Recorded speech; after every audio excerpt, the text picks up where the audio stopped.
Good day, all. My name is Oluwafemi Ogunle, your facility management professional. Thank you for joining me in this video again. I run a series on effective facility management, and I speak to facility managers, I speak to the demand organization, I speak to facility occupants, I speak to facility users. It's a desirable thing and very good thing that your facility must be run effectively. And the advantages of running your facility effectively is that there's going to be value for your resources, value for your money. There's going to be cost efficiency, and there will be income generated from your facility. When you have a budget and you have a seasoned facility manager running your facility, there will always be there will always be a cost effectiveness where you will not go above your budget, and over time there will be surplus for you, so that those surplus can be deployed into other avenue that you have, and downtown will be eliminated. So we are looking at occupant services.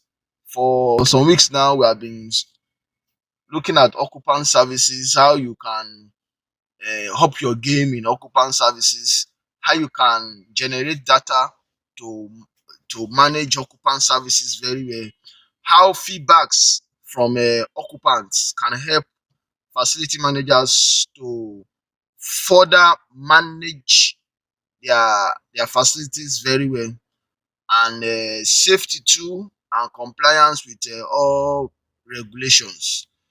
Our last video we look at evaluate and communicate, where we said as FM professionals, as facility manager, you must always be on top of your game. And how can you be on top of your game? By evaluating your present state, your what you are doing presently. And how do you evaluate? You don't be the judge in your own case. Don't be the judge in your own matter.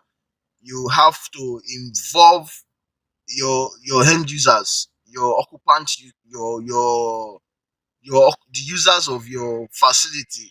That is the facility occupants. Get their feedbacks. From their feedbacks, you will know how they are actually feeling about your management style, what you need to improve, those areas that you need to improve, and you take their positive criticism in a very good light. Even when it's a negative criticism, there's always something positive, even out of the negative criticism. You take it in good light and redo some readjustments and work with it. The goal is that you must align to your demand organization strategy, align to your facility users. You know what they need and in what frequency and in what ratio. Please, you have to align with it. Then communicate. There are so many forms of communication. I encourage us to always train our technicians, because some facility users get to meet our technicians on a daily basis, and I've come to find out over time that some of our technicians, those of especially those that are not well educated, tends to get irritated when an occupant complain. Say, that madam is always complaining. Hey, anything she's always complaining. Madam, if services are going smoothly, madam will not complain. Madam only complain because there's a disruption in service, and you have to carefully watch that complaint from madam. So don't say madam is complaining because of one thing or the other. You have to take the complaint from madam in good light and immediately work on it. And how do you work on it? Train them to always pass this message to you, or maybe your facility assistant, just to the next person in line. Don't just say madam is complaining because of this, because of that. Pass the message, the complaint from madam to the next person in line. And once you have done that, as a facility manager, you just go straight to make sure that those complaints from madam is rectified. In any case, I've always preached that we should try and achieve. Let's do less of complaint. Let's do less of having complaints.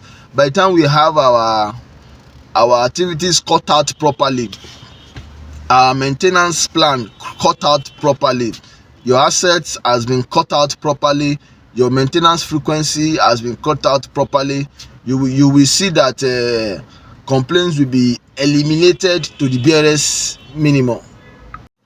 So by the time you have your various maintenance schedule, your various activities cut out for you, there will be less of complaint, there will be less of downtime, and you will be able to achieve much with minimal complaint from the facility users. And don't lastly, don't take complaint as a bad thing from your facility user. It's usually feedback, and I've always been telling us, uh, those that complain about your services actually love you and want you to remain in their facility.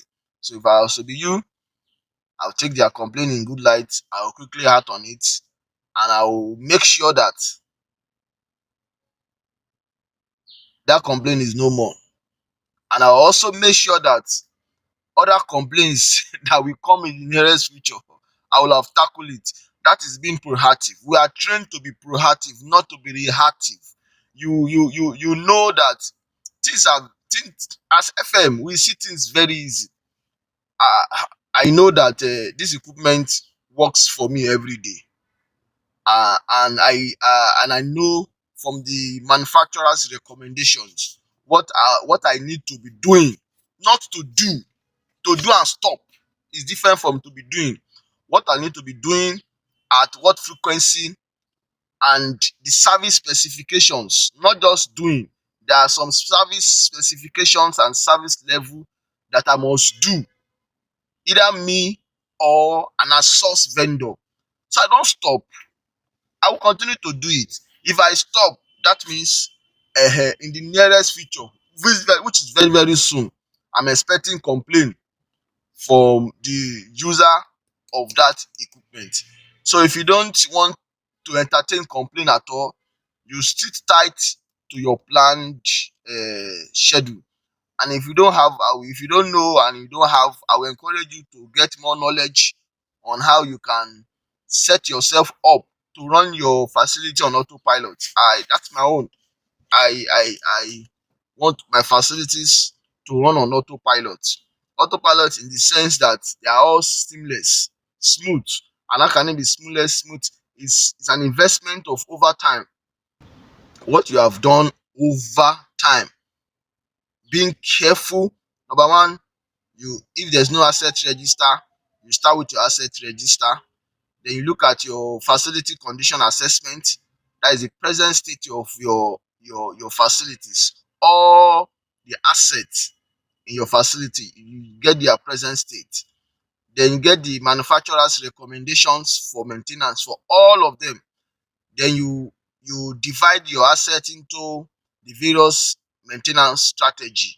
Some can be planned, some can be preventive maintenance strategies, some are just corrective. You wait for them to fail, and those ones you have to keep them on eye inspection. Eye inspection. Then don't forget your management by working around is always the best. It's always from there you will get your eye will be on it, that you will be on those ones that are about to fail. Then those ones that they must be on your plan list of maintenance that you must carry out. So please, I want to encourage us, if our facilities are well maintained, you are generating income to your demand organization, and by the time you are not a cost item to them, you'll be of immense value to them. So in our next video, we are going to look at how you can We have checked on creating a plan. So in our next video, we are going to look at how you can implement your plan towards having a good occupant service, and towards having an effective facility management. I want to thank you once again for watching. My name is Oluwafemi Ogunleye. You can meet me on my various social media handle, which is under this write up. Is there any questions? Please, I'm available. You can chat me up, and I'll be happy to be a solution provider to you. Thank you very much.